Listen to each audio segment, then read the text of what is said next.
Trump की नई शांति योजना पर यूरोप और यूक्रेन में विवाद तेज हो गया है, जबकि अमेरिका ने ईरान पर ताजा प्रतिबंध लगाए हैं, जिनमें 2 भारतीय कंपनियां भी शामिल हैं। उधर पीएम मोदी G20 शिखर सम्मेलन के लिए दक्षिण अफ्रीका रवाना हो गए हैं, जहां ग्लोबल साउथ के मुद्दे केंद्र में रहेंगे। दिल्ली ब्लास्ट के बाद अमोनियम नाइट्रेट की बिक्री पर कड़ी निगरानी के निर्देश जारी किए गए। और बड़ी खबर, बीएसएफ और आईआईटी मद्रास मिलकर बॉर्डर सुरक्षा के लिए एआई और रोबोटिक्स आधारित अत्याधुनिक तकनीक विकसित करने जा रहे हैं।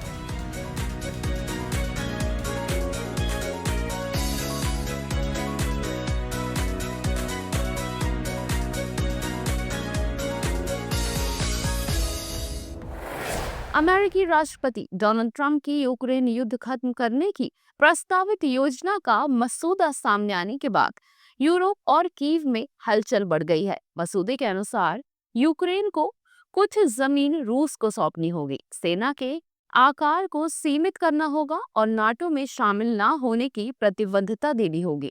इसमें रूस को डोनबास क्षेत्र का पूर्ण नियंत्रण देने और रूस की जब्त संपत्तियों से $100 अरब यूक्रेन के पुनर्निर्माण में लगने का प्रस्ताव है। सूत्रों के मुताबिक मसूदा ट्रंप प्रशासन, रूस और यूक्रेन के प्रतिनिधियों की बातचीत से तैयार हुआ है, लेकिन यूरोपीय देशों ने आपत्ति जताते हुए कहा कि उन्हें इस प्रक्रिया से बाहर रखा गया। ज़ेलेंस्की ने मसूदे पर सीधी प्रतिक्रिया नहीं दी, लेकिन कहा कि यूक्रेन किसी भी समझौते में अपनी संप्रभुता और जमीन नहीं छोड़ेगा। यूरोपीय नेता इसे रूस के पक्ष में झुका हुआ प्रस्ताव बता रहे हैं, जबकि ट्रंप प्रशासन इसे शांति की दिशा में कदम बता रहा है। अमेरिका ने ईरान की तेल तस्करी और गुप्त व्यापार नेटवर्क पर बड़ी कार्रवाई करते हुए 17 कंपनियों, व्यक्तियों और जहाजों पर नए प्रतिबंध लगाए हैं। इनमें भारत की TR6 पेट्रो और RN शिप मैनेजमेंट भी शामिल है। अमेरिकी ट्रेजरी के अनुसार TR6 पेट्रो ने अक्टूबर 2024 से जून 2025 के बीच ईरान से $8 मिलियन से अधिक का बेटुमिन खरीदा, जिसे प्रतिबंधों का उल्लंघन माना गया। वहीं मुंबई स्थित RN शिप मैनेजमेंट पर आरोप है कि उसने ऐसे जहाज संचालित किए जो गुप्त रूप से ईरानी कच्चा तेल अन्य कंपनियों तक पहुंचाते थे। कंपनी से जुड़े 2 भारतीय नागरिकों पर भी प्रतिबंध लगाए गए हैं। इसके अलावा अमेरिका ने ईरान की निजी एयरलाइन महान एयर और इसकी सहायक कंपनी पर भी कार्रवाई की है, जिन पर हथियार और लड़ाके सीरिया व लेबनान भेजने का आरोप है। प्रतिबंधों के तहत संबंधित कंपनियों की अमेरिकी संपत्तियां फ्रीज कर दी गई हैं और अमेरिकी संस्थाओं को उनके साथ व्यापार करने से रोक दिया गया है। प्रधानमंत्री नरेंद्र मोदी 3 दिवसीय दौरे पर दक्षिण अफ्रीका रवाना हो गए, जहां वे जोहान्सबर्ग में होने वाली G20 शिखर सम्मेलन में भाग लेंगे। विदेश मंत्रालय के वरिष्ठ अधिकारी सुधाकर दलेला ने कहा कि भारत सम्मेलन में ग्लोबल साउथ के मुद्दों को मजबूती से उठाएगा और भारत की प्राथमिकताओं को पूरा महत्व मिलेगा। ये पहला मौका है जब G20 शिखर सम्मेलन अफ्रीकी महाद्वीप में आयोजित हो रहा है, जिससे विकासशील देशों के हितों पर वैश्विक ध्यान बढ़ेगा। दक्षिण अफ्रीका की अध्यक्षता का विषय सॉलिडेरिटी, इक्वालिटी, सस्टेनेबिलिटी है, जिसमें विकासशील देशों की आवश्यकताओं को वैश्विक एजेंडे में शामिल करने पर जोर है। भारत भी अपनी अध्यक्षता के दौरान डिजिटल पब्लिक इंफ्रास्ट्रक्चर, खाद्य सुरक्षा और ऋण स्थिरता जैसे मुद्दे को आगे बढ़ा चुका है। पीएम मोदी 21 से 23 नवंबर तक वहां रहेंगे और कई द्विपक्षीय बैठकों में हिस्सा लेंगे। ये उनकी दक्षिण अफ्रीका की चौथी आधिकारिक यात्रा है।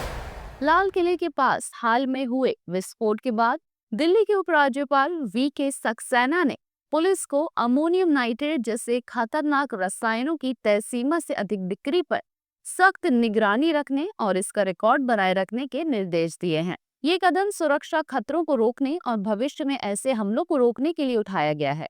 जहां जांच में अल फला यूनिवर्सिटी से जुड़े व्हाइट कॉलर टेरर मॉड्यूल का खुलासा हुआ था, जिसे डॉक्टर मुजम्मिल संचालित कर रहा था। वे पाकिस्तानी हैंडलर से संपर्क में था और हवाला के माध्यम से मिलने वाले पैसों से विस्फोटक जुटाता था। धौज और फतेहपुर तगा में मिले 2900 किलो विस्फोटक को भी उसी ने छुपाया था। डॉक्टर शाहीन ने लड़कियों की टीम बनाने की कोशिश की थी, लेकिन वे किसी महिला डॉक्टर या छात्रा को नेटवर्क में शामिल नहीं कर पाई। जांच एजेंसियां पूरे नेटवर्क की गहन जांच में जुटी हैं। समाजवादी पार्टी के नेता रमाकांत दुबे ने बीजेपी के पूर्व सांसद ब्रजभूषण शरण सिंह पर नाम लिए बिना तीखा हमला बोला और उन्हें निर्दलीय चुनाव लड़ने की चुनौती दी। सोहेल देव स्वाभिमान पार्टी की रैली में वायरल हो रहे भाषण में दुबे ने कहा कि ब्रजभूषण का दबदबा सिर्फ बातें हैं, असली ताकत चुनाव में साबित होती है। दुबे ने दावा किया कि सपा सरकार के समय ब्रजभूषण खुद सपा में शामिल हुए थे और उसी दौरान समाजवादियों ने उनकी इज्जत बचाई और जिताया था। आपको बता दें कि रमाकांत दुबे बलरामपुर के रेहरा बाजार के रहने वाले हैं। वे जिला पंचायत सदस्य रह चुके हैं और विधानसभा टिकट के दावेदार भी रहे हैं। तो चलिए आपको दिखाते हैं उन्होंने चुनौती देते हुए क्या कुछ कहा। आप लोग मीडिया में बहुत सुनते हैं, दबदबा है, दबदबा रहेगा। अरे दबदबा वालों, दार जब समाजवादी पार्टी की गवर्नमेंट थी, समाजवादी पार्टी की ताकत थी, तब तुम भाजपा छोड़कर सपा में शामिल हुए, तब तुम्हारी इज्जत समाजवादियों ने बचाई और तुमको जीत कर पहुंचाया।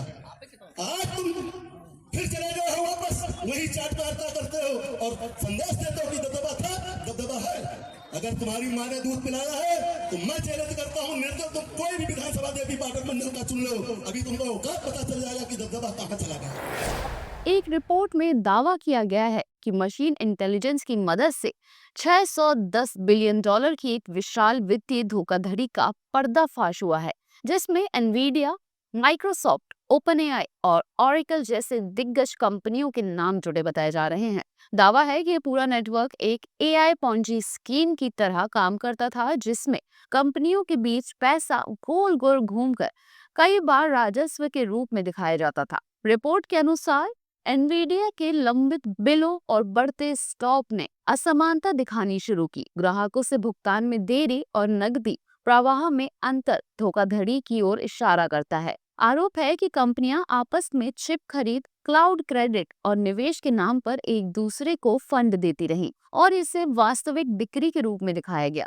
दावा है कि ये बुलबुला अगले कुछ महीनों में फूट सकता है और कई एआई कंपनियां भारी वित्तीय संकट में आ सकती हैं। अंतर्राष्ट्रीय सीमा की सुरक्षा को और मजबूत करने के लिए बीएसएफ और आईआईटी मद्रास ने मिलकर सीआरटीएस नामक नए संस्थान की स्थापना पर समझौता किया है।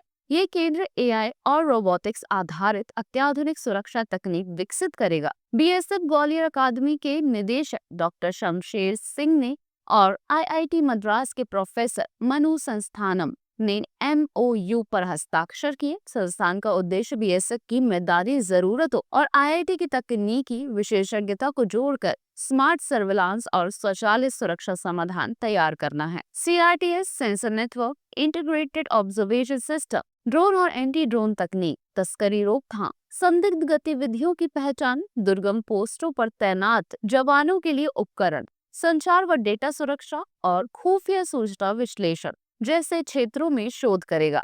इस साझेदारी से स्वदेशी तकनीक को बढ़ावा मिलेगा और सुरक्षा उपकरणों पर आयात निर्भरता घटेगी। गूगल ने अपना नया एआई मॉडल जेमिनी 3 लॉन्च किया है, जिसे अब तक का सबसे इंटेलिजेंट और सक्षम मॉडल बताया जा रहा है। ये यूजर को खुश करने के बजाय सटीक, स्पष्ट और मददगार जवाब देने पर फोकस करता है। जेमिनी 3 पूरी तरह मल्टी मॉडल है और एक ही प्रॉम्प्ट में टेक्स्ट, इमेज, वीडियो, स्क्रीनशॉट और कोड को एक साथ समझ सकता है। इसकी 10 लाख टोकन की कॉन्टेक्स्ट विंडो इसे लंबे डॉक्यूमेंट और बातचीत को याद रखने में सक्षम बनाती है। यह अधिकांश एआई बेंचमार्क में टॉप पर रहा और एलएम एरेना में भी नंबर 1 है। सर्च में ये dynamic visual layout, table, chart और इंटरैक्टिव टूल्स के साथ रिजल्ट दिखाकर जटिल सवालों को आसान बनाता है। दिल्ली में खतरनाक स्तर तक बढ़ चुके प्रदूषण ने क्रिकेट शेड्यूल को भी प्रभावित कर दिया है। बीसीसीआई ने अंडर 23 वनडे टूर्नामेंट के नॉकआउट मैच दिल्ली से हटाकर मुंबई शिफ्ट कर दिए। अगले हफ्ते शुरू होने वाले ये मुकाबले अब 25 नवंबर से 1 दिसंबर के बीच मुंबई में होंगे। दिल्ली एनसीआर का AQI लगातार 350 से 400 के बीच रहने के कारण खिलाड़ियों की सेहत पर खतरा था, इसलिए बोर्ड ने वेन्यू बदलने का फैसला लिया। ये सीजन में दूसरी बार है जब प्रदूषण की वजह से दिल्ली से मैच हटाए गए हैं। खिलाड़ियों की सुरक्षा को देखते हुए ये कदम उठाया गया। थाईलैंड में आयोजित मिस यूनिवर्स 2025 का ताज मैक्सिको की फातिमा बॉस ने जीता। फातिमा के नाम की घोषणा होते ही वे भावुक हो गए। फर्स्ट रनर अप थाईलैंड की Praveenar Singh, second runner up Venezuela की स्टीफन अब्बासिली, जबकि तीसरे स्थान पर फिलीपींस की अतीशा मनालू रही। भारत की मनिका विश्वकर्मा टॉप 30 में शामिल हुई, लेकिन टॉप 12 तक नहीं पहुंच सकी।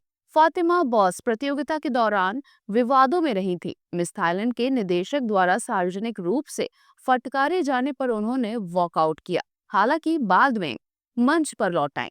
25 वर्षीय फातिमा ने महिलाओं की चुनौतियों पर पूछे गए सवाल के जवाब में कहा कि वे अपनी आवाज का उपयोग महिलाओं की सुरक्षा, बराबरी और नेतृत्व को आगे बढ़ाने में करेंगी। उन्होंने कहा कि आज की महिलाएं बदलाव की मांग करने और इतिहास बनाने से नहीं डरती। ऐसे ही और भी तमाम खबरों को जानने के लिए सब्सक्राइब करें, बेल आइकन को प्रेस करें और विजिट करें हमारी website. Travel Secret Sites with Ramayan Club, expert guides, comfortable rides and unforgettable pilgrimages await. Visit our website.